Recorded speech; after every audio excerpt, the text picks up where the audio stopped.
Good morning everyone. इस video में हम जानेंगे एक कंपनी में प्रॉक्सी या प्रतिपुरुष किसे कहते हैं, प्रॉक्सी के अधिकार क्या है, उसके बाद में प्रस्ताव या सुझाव मोशंस के बाद में प्रस्ताव से संबंधित नियम रूल्स रिगार्डिंग मोशंस के बारे में जानकारी प्राप्त करेंगे। तो सबसे पहले हम देखते हैं प्रॉक्सी यानी प्रतिपुरुष किसे कहते हैं। तो एक विद्वान है जिनका नाम है लॉर्ड हैंसवर्थ। वो कहते हैं प्रॉक्सी कंपनी की सभा में किसी अंशधारी का प्रतिनिधि है जिसे एक ऐसे एजेंट के रूप में वर्णित किया जा सकता है जिसे वह कार्य करना है जिस पर अंशधारी स्वयं द्वारा निर्णय किया जा चुका है। साधारण शब्दों में हम कह सकते हैं प्रॉक्सी वह व्यक्ति है जो कंपनी के किसी सदस्य द्वारा अपनी ओर से अपने निर्देश अनुसार कंपनी की सभा में उपस्थित होने एवं मतदान करने के लिए अधिकृत किया गया है। ठीक है, तो साधारण शब्दों में हमने क्या जाना, प्रॉक्सी वह व्यक्ति है जो कंपनी के किसी सदस्य द्वारा, ठीक है, कंपनी के किसी मेंबर द्वारा अपनी ओर से अपने निर्देश अनुसार कंपनी की सभा में यानी मीटिंग्स में उपस्थित होने, प्रेजेंट होने एवं मतदान करने के लिए यानी वोटिंग करने के लिए अधिकृत किया गया है। अब हमें प्रॉक्सी की नियुक्ति कैसे हो सकती है। तो यहाँ पे प्रॉक्सी की नियुक्ति दो प्रकार है। जैसे पहला है सदस्य द्वारा नियुक्ति। कंपनी का कोई भी सदस्य जो कंपनी की सभा में उपस्थित होने एवं मतदान करने का हकदार है, वे किसी भी अन्य व्यक्ति को अपनी ओर से सभा में उपस्थित होने एवं मतदान करने हेतु नियुक्त कर सकता है। दूसरा है राष्ट्रपति, राज्यपाल, निगम निकाय आदि के प्रतिनिधि। कभी कभी किसी कंपनी के अंश राष्ट्रपति, राज्यपाल, निगम निकाय यानी बॉडी कॉरपोरेट सम्मिलित संस्था के द्वारा भी धारित होते हैं। ये सभी कंपनी की सभा में अपने प्रतिनिधित्व करने हेतु किसी भी व्यक्ति को अधिकृत, ठीक है, ऑथराइज कर सकते हैं। ऐसा प्रतिनिधित्व करने वाला व्यक्ति कंपनी के सदस्य के समान ही माना जाता है और उसे एक सदस्य के सभी अधिकार प्राप्त होते हैं।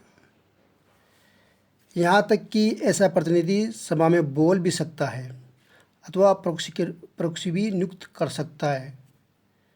डाक द्वारा मतदान में भी भाग ले सकता है। इस प्रकार प्रतिनिधि प्रॉक्सी से भी ये क्या व्यापक अधिकार रखता है। ठीक है, इस प्रकार ऐसा प्रतिनिधि प्रॉक्सी से भी व्यापक अधिकार रखता है। अब कुछ अपवाद है, जैसे अपवाद या सीमाएं हैं। जैसे जिस कंपनी में अंश पूंजी नहीं है उसका सदस्य प्रॉक्सी नियुक्त नहीं कर सकता जब तक कि अंतर्नियम में अन्यथा व्यवस्था नहीं हो। ठीक है, अपवाद क्या है, जिस कंपनी में अंश पूंजी नहीं है उसका सदस्य प्रॉक्सी नियुक्त नहीं कर सकता जब तक कि अंतर्नियम में अन्यथा व्यवस्था नहीं हो। इसके अलावा केंद्र सरकार कंपनी के उस वर्ग या वर्गों को निर्धारित कर सकती है जिनके सदस्यों को प्रॉक्सी नियुक्त करने का अधिकार नहीं होगा। ओके, अभी देखिए, केंद्र सरकार कंपनी के उस वर्ग या वर्गों को निर्धारित कर सकती है जिसके सदस्यों को प्रॉक्सी नियुक्त करने का अधिकार नहीं होगा। अब यहाँ पे प्रॉक्सी यानी प्रतिपुरुष का अर्थ जानने के बाद में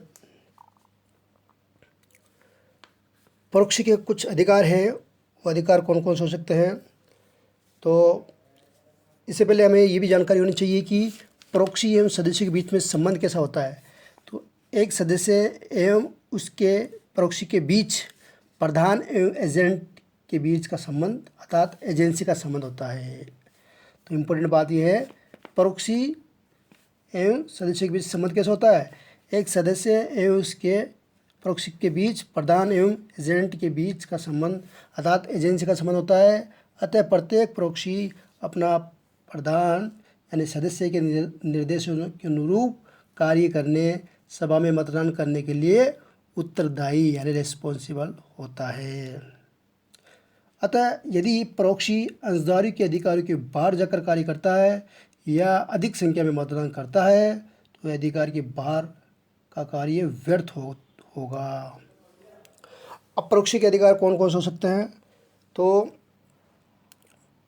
अधिकार है, पहला है वे सभा में यानी मीटिंग में सदस्य के स्थान पर मतदान कर सकता है, किंतु कोई भी प्रोक्सी सभा में सदस्य के स्थान पर बोल नहीं सकता।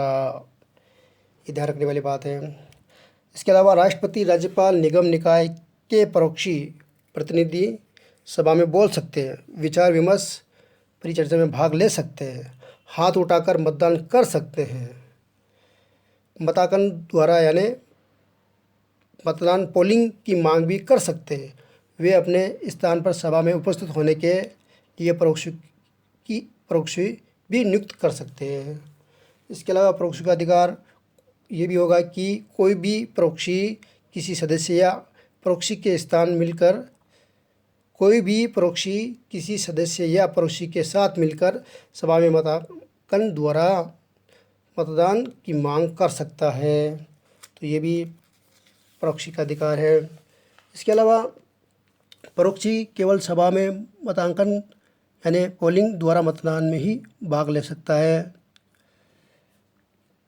इसमें ये भी बात है कि एक विशेष प्रोक्सी केवल उन्हीं मत संकल्पों पर मतदान कर सकता है जिनके लिए मतदान करने हेतु उसे अधिकृत किया गया है, लेकिन एक सामान्य प्रोक्सी सभा में प्रस्तुत सभी संकल्पों पर मतदान में भाग ले सकता है।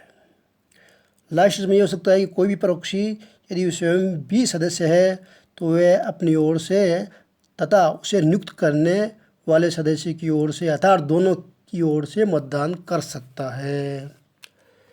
अब है नेक्स्ट टॉपिक है प्रस्ताव या सुझाव यानी मोशंस। क्या होता है? सभा के समक्ष विचार एवं निर्णय के लिए प्रस्तुत किसी विषय पर या मामले को ही प्रस्ताव यानी मोशन कहते हैं। क्या मतलब हुआ?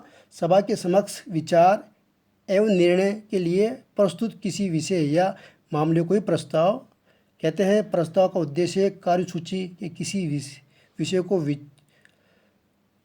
क्या होता है इसमें? प्रस्ताव का उद्देश्य कार्यसूची या एजेंडे के किसी विषय को सभा में यानी मीटिंग में विचार विमर्श एवं निर्णय के लिए प्रस्तुत करना होता है।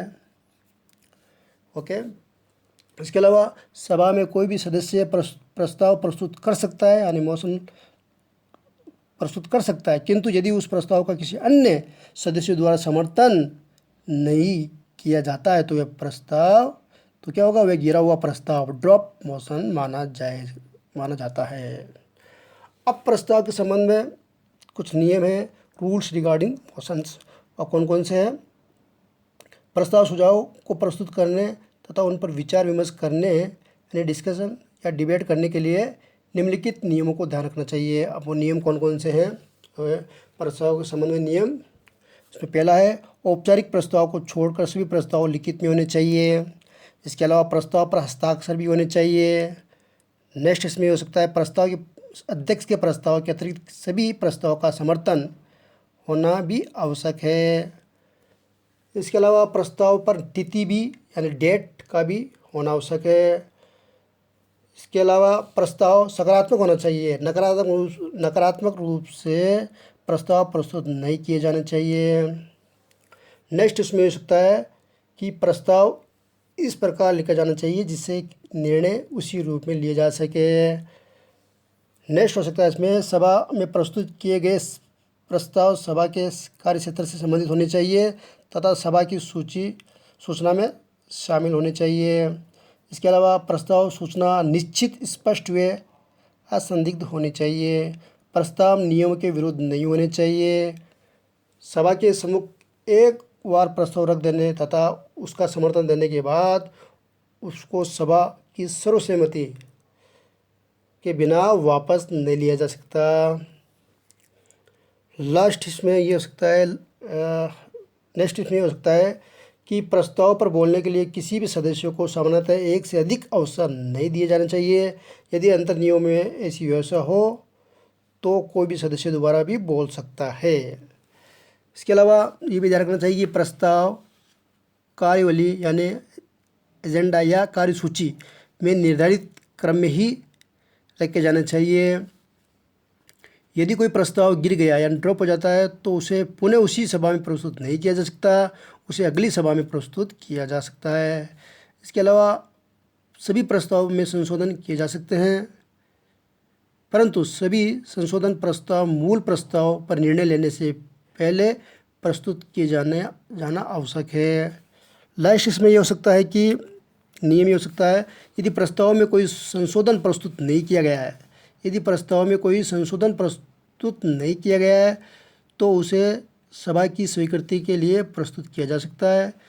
सभा की स्वीकृति मिलते ही वे प्रस्ताव संकल्प का रूप धारण कर लेता है। अब यहाँ पे एक शब्द आया संकल्प।